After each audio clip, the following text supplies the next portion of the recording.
अस्सलाम वालेकुम नाज़रीन, मैं अब्दुल जब्बार सुमरो हाज़िर हूँ आपके programme behind the news with Abdul Jabbar Soomro के साथ। तो शुरू करते हैं आज की खबरें।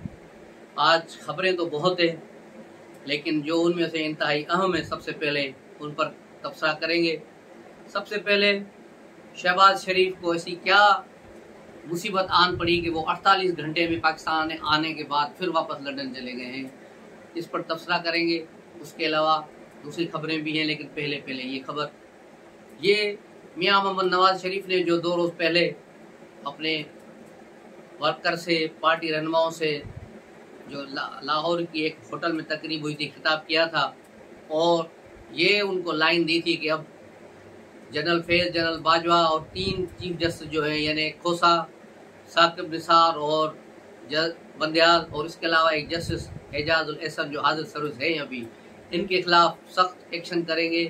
तो इस पर खलबली मच गई और इस्टेब्लिशमेंट ने कहा ये रिवायत नहीं डलनी चाहिए, माजी को ख़त्म करें और आगे बढ़ें। लेकिन नवाज शरीफ ने कहा कि नहीं, अब किसी चीज़ पर मिट्टी पाओ और आगे बढ़ने वाली पॉलिसी नहीं चलेगी, अब सबको हिसाब देने होगा। तो इस सख्त तरीन मौक़िफ़ के बाद जब शहबाज शरीफ यहाँ पहुँचे हैं, तो कल शहबाज शरीफ खुफिया तौर पर गुजरांवाला गए और वहाँ उसकी अहम बैठक हुई है। किसके साथ हुई है? किसी अहम शख्सियत के साथ। क्या उनका पैगाम था? उनका पैगाम वाज़ेह पैगाम है कि फ़ौज के खिलाफ किसी किस्म की नफरत अंगेज इंतखाबी मुहिम चलाने नहीं दी जाएगी। जनरलों के खिलाफ ख्वाह वो हाजिर हो या रिटायर हो, इसलिए आप अपनी सरगर्मियाँ और अपना बयानिया पीपल्स पार्टी के खिलाफ बनाएं, इमरान खान के खिलाफ बनाएं तो चलेगा, लेकिन जनरल फैज़ या जनरल बाजवा के खिलाफ किसी किस्म की कोई भी आपकी कार्रवाई, कोई बयान या कोई काबिल कबूल नहीं।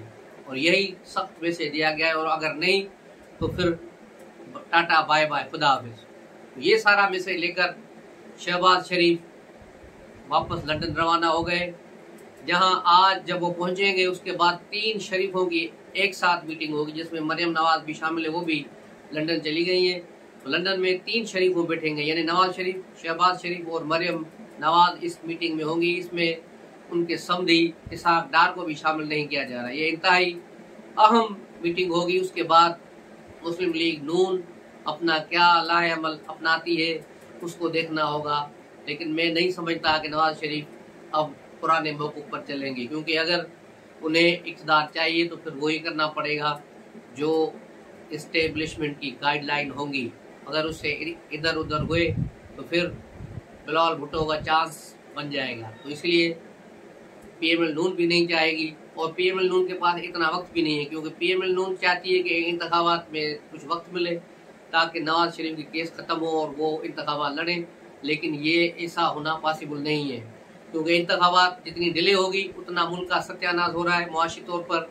इसलिए उसको रोकना, उसको बचाना बहुत ज़रूरी है। इसलिए एक गवर्नमेंट का होना ज़रूरी है, जमहूरी और मुंतखब गवर्नमेंट का। इसलिए इंतखाबात फरवरी से आगे नहीं जा सकते। लेकिन आज इलेक्शन कमीशन ने भी, कल जो मैंने बात आपको कही थी कि इंतखाबात फरवरी के फर्स्ट वीक में या जनवरी के आखिरी हफ्ते में होंगे, तो आज इलेक्शन कमीशन ने भी ये अंदिया दे दिया है कि आम इंतखाबात जनवरी के आखिर में होंगे, यानी आखिरी हफ्ते में होंगे, और 27 सितंबर तक इब्तदाई हल्का बंदियों की लिस्टें जारी कर दी जाएंगी। तो ये एक बड़ी पेशरफ्त है, और हो सकता है इसमें अभी डेट और नीचे आ जाए। जैसे जैसे हालात ख़राब होंगे इंतखाबी डेट करीब आ जाएगी। और वज़ीर इत्तलात मुर्तज़ा सोलंकी ने भी कहा कि इंतखाबात अब जनवरी के एंड में होंगे। यानी ये बात समझ में आ गई है इस्टेब्लिशमेंट को और सबको कि निगरान गवर्नमेंट मसले का हल नहीं, टेक्नोक्रेट्स गवर्नमेंट मसले का हल नहीं। मसले का हल है यहाँ एक जमहूरी और मुंतखब हुकूमत यहाँ ज़रूरी है। इसके लिए इंतखाबात ज़रूरी हैं, और इंतखाबात अपने वक्त पर होंगे। 90 दिन में तो नहीं होंगे, लेकिन चलो 120 दिन में हो जाए तो ये भी बड़ी बात है। और जनवरी के एंड तक इंतखाबात होंगे, जिसकी डेट का भी जल्द ही अनाउंसमेंट कर दिया जाएगा। तो ये थी मुस्लिम लीग नून की सूरत हाल। दूसरी तरफ मरियम नवाज भी वहाँ पहुँच गई हैं। अब पीछे सिर्फ हमजा शहबाज रहे, मुस्लिम लीग का कोई भी लीडर यहाँ पर अब मौजूद नहीं है। इसके बावजूद नवाज शरीफ 21 अक्टूबर को आ रहे हैं या नहीं आ रहे, इस पर भी अवाम पैदा हो गया है कि वो वापस आएंगे अब या नहीं आएंगे। उसकी बड़ी वजह नेब के खुलने वाले केसेस हैं। मैंने पहले भी अपने प्रोग्राम में कहा था कि बंदियाल में इतनी जरूरत नहीं थी कि वो कोई ऐसा फैसला कर जाता, लेकिन इस फैसले के पीछे भी कोई खुफिया हाथ हैं जिनका बुनियादी मकसद यही है कि नेब की पुरानी कवानीन दोबारा लागू हो जाए, ताकि जो उनके साथ बैठे हैं उनको डराया जाए और जो उनके साथ नहीं है उनको रंदा फेरा जाए। तो ये सिलसिला शुरू हो गया है और आज एहतसाब अदालतों में ट्रकों के ट्रक आ रहे हैं, सारे फाइलें सारे रिकॉर्ड लेकर, जिसमें नवाज शरीफ, शहबाज शरीफ और शरीफ फैमिली के दूसरे लोगों के केसेस हैं। आसिफ अली जरदारी, अमजद मजीद जो हैं उनके ओमनी ग्रुप वाले, इनके केसेस, आसिम मुनीर के केसेस, खुर्शीद शाह के केसेस, सारे लोग जो है पीपल्स पार्टी के जितने भी केसेस चल रहे थे वो सारे दोबारा केस ओपन होंगे।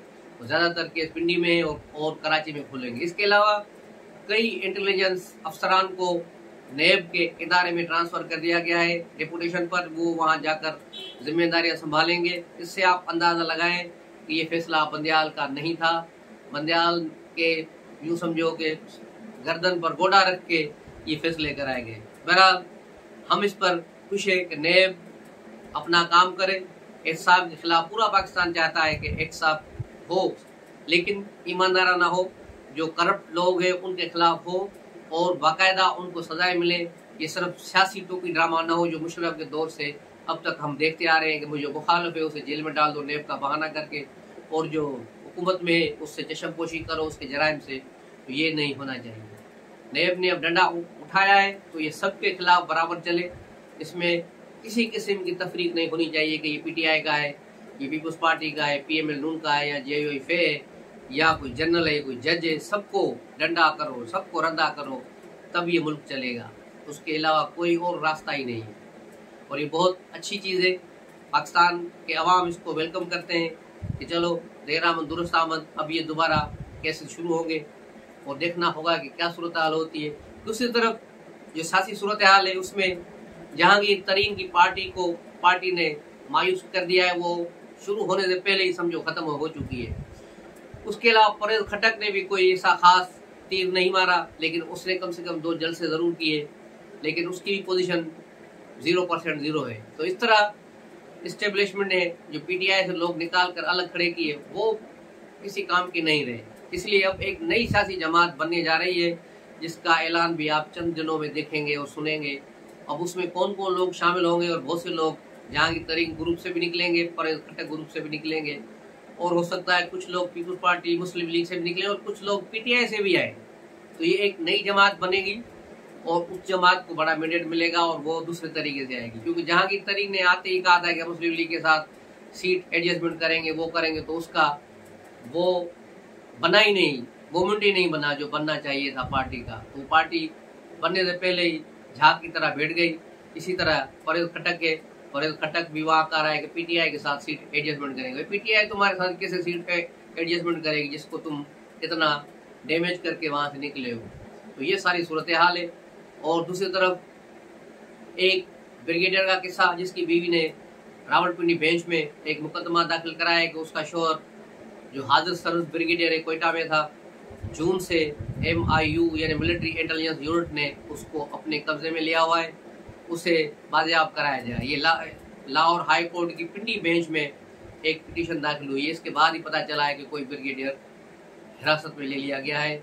उस पर क्या चार्जेस है ये तो अभी सामने नहीं आए, लेकिन बाखबर जरा है और मुय्यना तौर पर बता रहे हैं कि वहाँ पर क्योंकि बलोचिस्तान में स्मगलिंग का बड़ा नेटवर्क है और वहाँ मुल्क दुश्मन कुव्वतें भी बड़ी तेज़ी के साथ काम कर रही हैं, तो हो सकता है इन चीज़ों के साथ उसका कोई कनेक्शन हो। अब जब ये बात खुलेगी तो सामने आएगी तो पता चलेगा कि कौन कहाँ और क्या कर रहा है। दूसरी तरफ पीपल्स पार्टी अभी तक उसी पोजीशन में है।